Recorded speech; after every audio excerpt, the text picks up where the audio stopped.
So last night I was sitting here and I saw a spider just walk over like the foam cover of this microphone, and now I'm kind of scared that it's like somewhere inside of it or something. But you don't need to know that.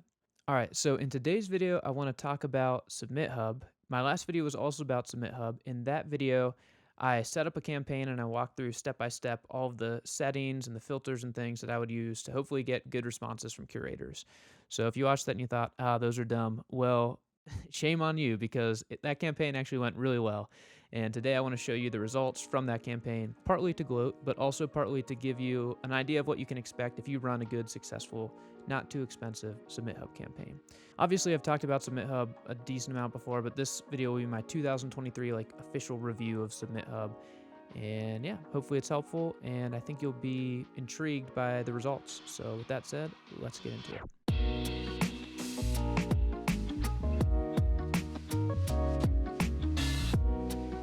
All right, so over on the computer screen, first things first, I will walk through what it looked like in SubmitHub and the responses that came in, and then I'll walk through what the results were on Spotify, because it was primarily focused on playlists. So I think I sent it to 21 curators. Yep, 21 out of 21. So everybody responded. You can see 21 out of 21 responded. I spent 44 credits, which essentially is $44. It depends on how you bought the credits and if you got a discount or whatever, but $44 ish. And then 11 out of the 21 people approved the song, which is that's actually a great ratio. Like the average is somewhere around 20%, depending on how things are that day. But yeah, so that's like more than double the average SubmitHub approval rating, which is great. So I'll show you some of the responses. So this is a funny slash kind of cool thing that SubmitHub does now, where they show you a summary powered by ChatGPT of the reasons that curators liked or didn't like your song. And it basically is I think they plug all the responses into ChatGPT and ask for themes. And so you can kind of get an idea of how dumb the feedback is. They also do this thing where you can, whether you get approved or not, they'll grab all like the positive feedback and put it into this kind of graphic thing. So like if you click it here, you can see you could share this on social. Even if nobody approved your song, you could still say, "Oh, State of Green said it was lovely guitar work." So kind of funny, kind of cool. I've never actually shared one of these things, but there you go.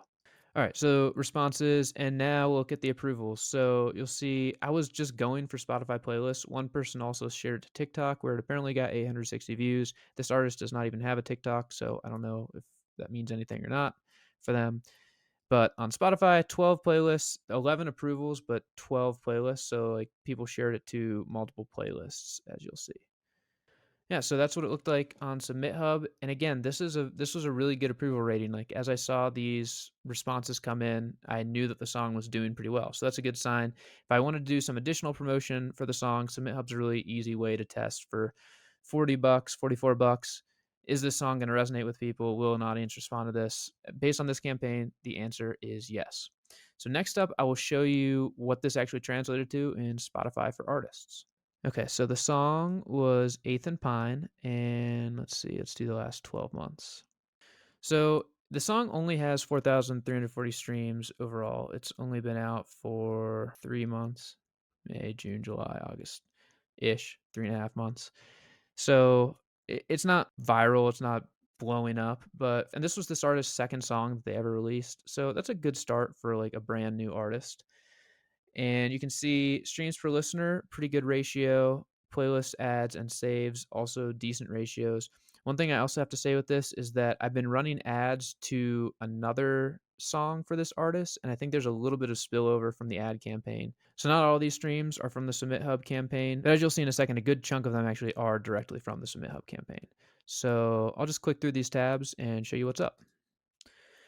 So source of stream, you can see 46% are from other listeners' playlists. That's mostly the SubmitHub campaign. Also, this is worth saying, this is the last 28 days, so I can't like set this to a longer date range, but 46% in the last month have been from other listeners' playlists, and then 12% are from Spotify's algorithmic playlist. So we're hoping to get that to grow over time. My strategy with this is now that we've run a playlisting campaign, I've just got the ads coming underneath it, and that should over time grow the algorithmic playlist, but we'll see. No editorial placements with this one, but overall not a bad spread for a brand new artist that really didn't have any traction in the algorithm before releasing their first song. So here's an encouraging thing. Location over the last 28 days, primarily in the US. That's awesome. Then Canada. And the reason that's awesome is because this is a US artist. So if they want to have a local fan base, it'll be in the US. And then Canada, Austria, UK, like these are all like what you'd think of as tier 1 countries. That's not a guarantee that these streams aren't sketchy, but it is a good sign that they're coming from places that this artist would be interested in getting streams from. So that all is a good sign. All right, and then here are, let's see, I'll do this. Here I can go for all time. So here are all of the playlists for this song all time. So this first playlist is actually an artist playlist, and this is one I've been running ads to. So you can discount that in terms of the SubmitHub campaign. But pretty much every other non-algorithmic playlist in the top on this list here was from the SubmitHub campaign. So this was SubmitHub, blah, all of these were SubmitHub, except I don't think this one was, and these at the bottom were not. So out of the top 18 playlists that you're seeing here, 12 of these are from SubmitHub. So definitely had an impact in terms of just getting raw streams.